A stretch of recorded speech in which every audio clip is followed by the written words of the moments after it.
February 22ರಂದು ನಟ challenging star Darshan ಬಗ್ಗೆ ಮಹಿಳಾ ಆಯೋಗಕ್ಕೆ ಗೌಡತಿಯರ ಸೇನೆ ಒಂದು ದೂರನ್ನು ದಾಖಲು ಮಾಡಿದ್ರು. ಅಂದರೆ ಮಹಿಳೆಯರ ಬಗ್ಗೆ ತುಂಬ ಕೇವಲವಾಗಿ ಹಗುರವಾಗಿ ಮಾತನಾಡ್ತಾರೆ ಸಾರ್ವಜನಿಕ ಪ್ರದೇಶದಲ್ಲಿ ಅಂತ ಹೇಳ್ಬಿಟ್ಟು ಅವ್ರ ಬಗ್ಗೆ ದೂರನ್ನು ದಾಖಲು ಮಾಡಿದ್ರು.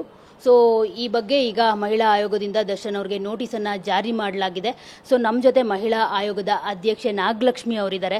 ಸೊ ಅವ್ರನ್ನ ಮಾತಾಡ್ಸೋಣ. ಮೇಡಮ್, ಈಗ ಮಹಿಳಾ ಆಯೋಗದಿಂದ ನೋಟಿಸ್ ಜಾರಿ ಮಾಡಿರುವಂಥದ್ದು ದರ್ಶನ್ ಅವ್ರಿಗೆ, ಅಂದರೆ ಮಾರ್ಚ್ 6ರ ತನಕ ಅವ್ರಿಗೆ ಟೈಮ್ ಕೊಟ್ಟಿದ್ದೀರಾ. ಸೊ ಅದಕ್ಕೆ ನೋಟಿಸ್ಗೆ ಉತ್ತರ ನೀಡುವಂತೆ ಏನು ಹೇಳ್ತೀರಿ ಮೇಡಮ್?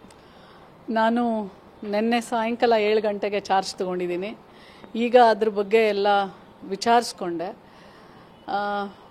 ಸಾರ್ವಜನಿಕವಾಗಿ ಹೆಣ್ಣು ಮಕ್ಕಳನ್ನು ಅವಳು ಇವಳು ನಿನ್ನ ಜೀನಾ ಬಡಿಯ ಈ ಥರ ಎಲ್ಲ ಶಬ್ದಗಳನ್ನು ಉಪಯೋಗ ಮಾಡಬಾರ್ದು. ಮಾಡಿದ್ದಾರೆ ಅಂತ ಹೇಳಿ ಈಗ ದೂರನ್ನು ಆಲ್ರೆಡಿ ಕೊಟ್ಟಿದ್ದಾರೆ. ಸೊ ಇವಾಗ ನಾವು ಅವರಿಗೆ ಎಕ್ಸ್ಪ್ಲನೇಷನ್ ಕೇಳಿದ್ದೀವಿ. ಆಲ್ರೆಡಿ ನೋಟಿಸ್ ಕೊಟ್ಟಾಗಿದೆ, ನಿನ್ನೆ ತೊಗೊಂಡು ಹೋಗಿದ್ದಾರೆ. 7 ದಿನ ಕಾಲಾವಕಾಶ ಕೊಟ್ಟಿದ್ದೀವಿ. ಸೊ ಅದಕ್ಕೆ ಉತ್ತರ ಬಂದಮೇಲೆ then we will take whatever the action is required. ಅದು ಉತ್ತರ ಕೊಟ್ಟ ಮೇಲೆ ಯಾವ ಥರ ಅವ್ರ ಮೇಲೆ ಅಥವಾ ಕಾನೂನು ಪ್ರಕಾರ ಏನು ಆ್ಯಕ್ಷನ್ ತಗೋಬೋದು ಖಂಡಿತ ಮಹಿಳಾ ಆಯೋಗದಿಂದ ತಗೊಳ್ತೀವಿ.